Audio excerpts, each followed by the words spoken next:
জন্মাষ্টমীর ভিডিওর ফার্স্ট পার্টে তোমরা দেখেছো সকালে যেভাবে আমি নর্মালি প্রত্যেকদিন পুজো করি সেইভাবেই আর কি গোপালকে পুজো করে নিয়েছি।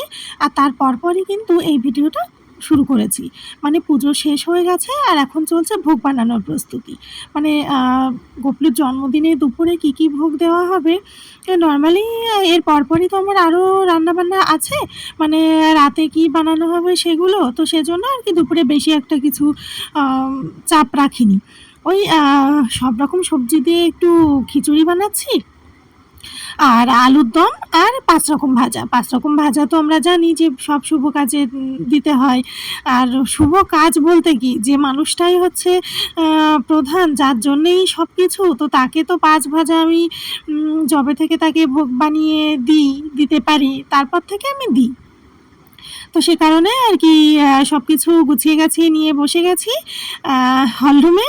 আর ভোগ বানানোর শুরুতেই এখন আর কি সবজিগুলো আগে কেটে কুটে নিচ্ছি। ফুলকপিগুলো কেটে নিয়েছি একটু বড় বড় করে, ওগুলো তো খিচুড়িতে দেওয়া হবে।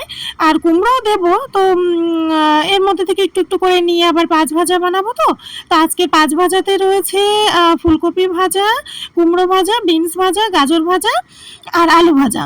কারণ এক্সট্রা অন্য কোনো সবজি আর কেনা হয়নি, কারণ 2-1 দিন আমি মানে আমার কিচেনে যাব না, রান্না করব না। এই প্রসাদ টসাদ দিয়েই আর কি মণ্ডল মশাই খেয়ে নিতে পারবে। আর আমারও তো জন্মাষ্টমীর দিনে উপোস রয়েছে, তো সেই কারণে আর কি বেশি বেশি করে কাঁচা সবজি কিনিনি। যেগুলো যা আনা হয়েছে সেগুলো দিয়ে আমার হয়ে যাবে। আর ওপাশে দেখো 5 রকম ভাজা আমি কেটে ধুয়ে লবণ হলুদ একটু চিনি মাখিয়ে রেখে দিয়েছি। আর হ্যাঁ, এগুলো সব কটাই কিন্তু ঠাকুর ঘরে নিরামিষ বাসন। নাহলে তোমরা অনেকেই ভাবতে পারো যারা ভিডিওটা হয়তো নতুন দেখছো যে এগুলো নিয়ে এখানে বসে যে ভোগ বানানো হচ্ছে, হয়তো বা অনেকের ধারণায় আসতে পারে যে এরকম জায়গায় বা কেন হচ্ছে, আর এই বাসনগুলোই বা কোথা থেকে এলো। এগুলো সবটাই আমার ভেজ বাসনপত্র, ঠাকুর ঘরে যখন ভোগ বানানো হয় বার করে, তারপরে আবার কাজ মিটে গেলে ধুয়ে পরিষ্কার করে উঠিয়ে রাখি।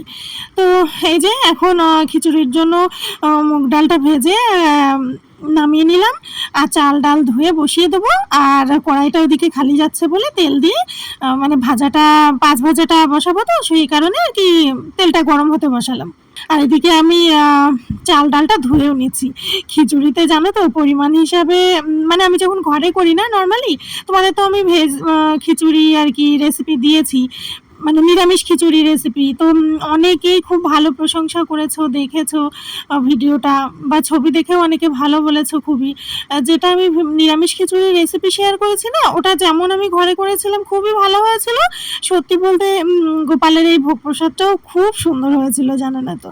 মানে আমি নিজে যখন পরে খেয়েছি, নিজে বানিয়ে নিজে বলছি হয়তো কেমন লাগছে, কিন্তু যারা যারা খেয়েছে তারাও খুব ভালো বলেছে। তো খিচুড়িটা হয়েছিল গোবিন্দভোগ চাল দিয়ে আর মুগ ডাল দিয়ে। আর যেটা বলছিলাম, ঘরে করলে কি হয় বলো তো, এসব জিনিসটা একটু মেজারিং করে নিলে বেশ ভালো হয়, মানে বুঝতে সুবিধা হয়। কারণ আমরা সবাই জানি যে খিচুড়িতে চালটা যদি ভালো চাল হয়, আর ডাল তো মিশিয়ে বিভিন্ন রকমের ডাল দেওয়া যেতেই পারে, কিন্তু চাল অনুযায়ী ডালের পরিমাণ যদি সমান সমান বা পরিমাণে একটু বেশি হয়, তাহলে শুনেছি যে খিচুড়ি খেতে ভালো হয়। আর স্বাভাবিকভাবে এটা তো ঠিকই, আমরা ঘরে করেও দেখেছি। আর আজকে এখানে ঠাকুর ঘরে বানাতে বসে কি হয়েছে বলো তো, এখানে তো মেজারিংয়ের কোনো কিছু পাচ্ছি না, ওই অল্প কয়েকটা বাসন, বুঝতেই পারছো। তা আমি আর কোনো কিছু মাপঝোপ কিছু করতে পারিনি, কিন্তু পরে গিয়ে দেখলাম আমার ডাল হয়ে গেছে অনেক বেশি, আর চাল পড়ে গেছে তার থেকে পরিমাণে কম। আমি এমনভাবেই দিয়েছি, কারণ এখানে আমার নিরামিষ বাসনে না বড় হাঁড়ি নেই, ছোট্ট একটা হাঁড়ি আছে, তো ওর ভেতরে আমি পায়েস বানাই। তো এটা হচ্ছে 5 লিটারের একটা প্রেশার কুকার, তো এর ভিতরেই আমি যতবার খিচুড়ি করেছি মানে এটাতেই বানাই। তো সেই আন্দাজে আমাকে পরিমাণটা সেই বুঝে দিতে হয়। ওই যে বললাম না মেজারিংয়ের কিছু নেই বলে আন্দাজ করেই দিই, কিন্তু পরে দেখলাম যে চালের তুলনায় ডাল বেশি পড়েছে। তো তাহলে বোঝো যে খিচুড়ি তো এমনিই ভালো হবে। তো তারপরে এ পাশে আলুর দম হবে বলে আলুটাও ভাজা বসিয়ে দিয়েছে, ও পাশে চাল ডাল তো ফুটে গেছে, গরম জল করে ও পাশে ওটা ফোটাচ্ছি প্রেশার কুকারে। আর মাঝখানে দেখলে যে আমার শিলনোড়া কোনটা, ওটাতেই কিন্তু আমি মশলা করি।